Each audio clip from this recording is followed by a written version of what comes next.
উল্টা কথা ভাও করে দাও ওহে আমার গুরুদন, জন্মের আগে খাইতে গেলাম ভূতের বাড়ি নিমন্ত্রণ।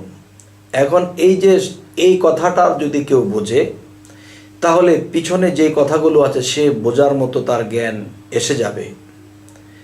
যেমন উল্টা কথা বাও করে দাও, তার মানে এই উল্টার মধ্যে বাও লুকিয়ে আছে। তখন গুরুকে জিজ্ঞাসা করা হচ্ছে যে উল্টা কথা ভাও করে দাও ওহে আমার গুরুদন, যে জন্মের আগে খাইতে গেলাম জন্মের আগে খাইতে গেলাম ভূতের বাড়ি নিমন্ত্রণ। তাহলে একটা মানুষের পৃথিবীতে জন্মই নেয় নাই, তাহলে ভূতের বাড়ি নিমন্ত্রণ সে কি করে খায়? আর ভূতের বাড়ি যেমন একটা বিষয়, এই যে মানব দেহটা একটা ঘর, আর ঘরেরই আরেকটা নাম আছে ভূত। যে জন্মের আগে খাইতে গেলাম ভূতের বাড়ি নিমন্ত্রণ। যেমন একটা ছেলে জন্মই নেয় নাই, তাহলে সে আবার নিমন্ত্রণ কি করে খায়?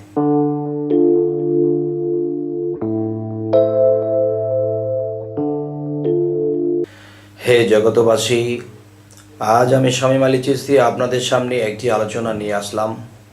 সে আলোচনাটি হলো যে এই পৃথিবীতে আমরা চলতে গেলে এবং দেখা গেছে যে আধ্যাত্মিক জগৎটা বুঝতে গেলে এরকম পল্লী কবি যেরকম জসিমউদ্দিন কিছু কবিতা লিখেছেন, তিনি পল্লী কবি লিখেছেন। কেউ বিভিন্ন বিষয় নিয়ে কবিতা লিখেছেন। কিন্তু আধ্যাত্মিক বা রুহানিয়াত জগতের জ্ঞানী যারা, রুহানি জগৎ থেকে যারা আল্লাহর তরফ হইতে জ্ঞান লাভ করছেন, তারা একমাত্র কবিতার ভাষায় যে যা কিছু লিখেছেন তা দেখা যায় আধ্যাত্মিক জগতের বিষয়। যেমন কিছু কিছু কথা শুনতে উল্টাই মনে হয়, আসলে কিন্তু উল্টা নয়, এর মধ্যে ভাও লুকাইয়া রয়, একমাত্র জ্ঞানীগুণীরা এখান থেকে খুঁজে লয়। তবে হে জগতবাসী, সে কথাটি হলো উল্টা কথা ভাও করে দাও ওহে আমার গুরুদন, জন্মের আগে খাইতে গেলাম ভূতের বাড়ি নিমন্ত্রণ। এই জারে দিয়া দুনিয়া আলো, সে কেনেকো দেখতে কালো, সাপের মনি ব্যঙ্গে নিল, ময়ূর পলায় কি কারণ? এই যে এখানে একটা কিছু বিষয়, যে আরেকটা কথা বলা হয়েছে যে হে গুরু ঠিক বলে যাও উল্টা তত্ত্বের বিবরণ। যেমন উল্টা কথা ভাও করে দাও ওহে আমার গুরুদন, জন্মের আগে খাইতে গেলাম ভূতের বাড়ি নিমন্ত্রণ। এখন এই কথাটার যদি কেউ বোঝে, তাহলে পিছনে যে কথাগুলো আছে সে বোঝার মতো তার জ্ঞান এসে যাবে। যেমন উল্টা কথা বাও করে দাও, তার মানে এই উল্টার মধ্যে বাও লুকিয়ে আছে। তখন গুরুকে জিজ্ঞাসা করা হচ্ছে যে উল্টা কথা ভাও করে দাও ওহে আমার গুরুদন, যে জন্মের আগে খাইতে গেলাম ভূতের বাড়ি নিমন্ত্রণ। তাহলে একটা মানুষের পৃথিবীতে জন্মই নেয় নাই, তাহলে ভূতের বাড়ি নিমন্ত্রণ সে কি করে খায়? আর ভূতের বাড়ি যেমন একটা বিষয়, এই যে মানব দেহটা একটা ঘর, আর ঘরেরই আরেকটা নাম আছে ভূত। যে জন্মের আগে খাইতে গেলাম ভূতের বাড়ি নিমন্ত্রণ।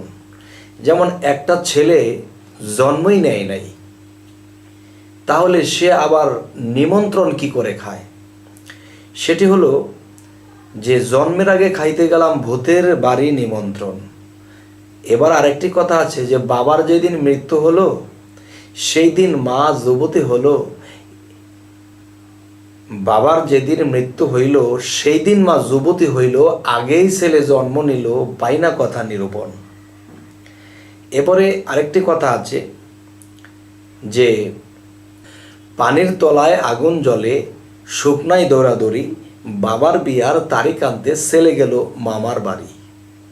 এই যে বিষয়টি, যে এই কথাটা যদি ব্যাখ্যা ভাঙ্গা হয় তাহলে উপরের ব্যাখ্যাটাও বোঝা হয়ে যাবে। সেটি হলো যে পানির তলায় আগুন জ্বলে, শুকনাই দৌড়াদৌড়ি, বাবার বিয়ার তারিখ আনতে ছেলে গেল মামার বাড়ি। আচ্ছা, এই কথাগুলো ব্যাখ্যা বিশ্লেষণ করে বলতে গেলে অনেক সময়ের দরকার, তবে শর্ট করে বা ছোট করে ভিডিও করা হলো, এতে যতটুকু শর্টকাট করে বলা যায় এবং জ্ঞানী এবং ধৈর্যশীল যারা তারা অবশ্যই এটা বুঝে নেবে।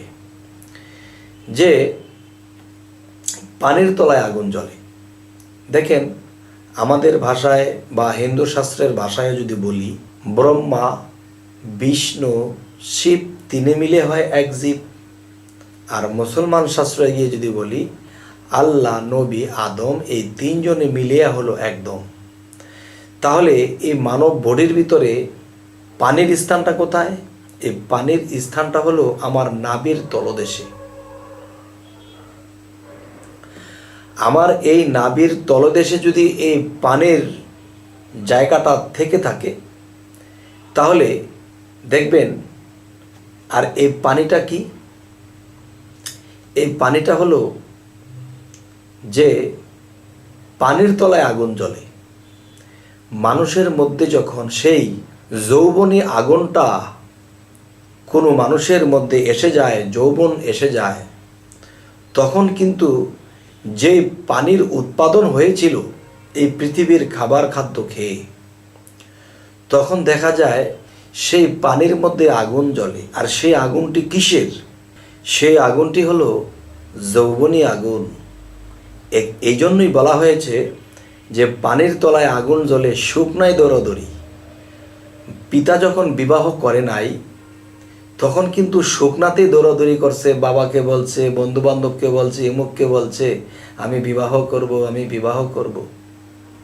আচ্ছা, এর পরের কথাটি হলো যে বাবার বিয়ার তারিখ আনতে ছেলে গেল মামার বাড়ি।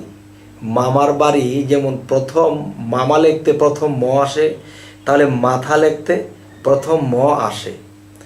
যে বাবার বিয়ার তারিখ আনতে ছেলে গেল মামার বাড়ি। এই রক্ত, আমাদের দেহের ভিতরে রক্তটাই হলো পানি। আর এই পানির মধ্যে ছেলে নামের কীট এই রক্তের সাথে মিশে আছে।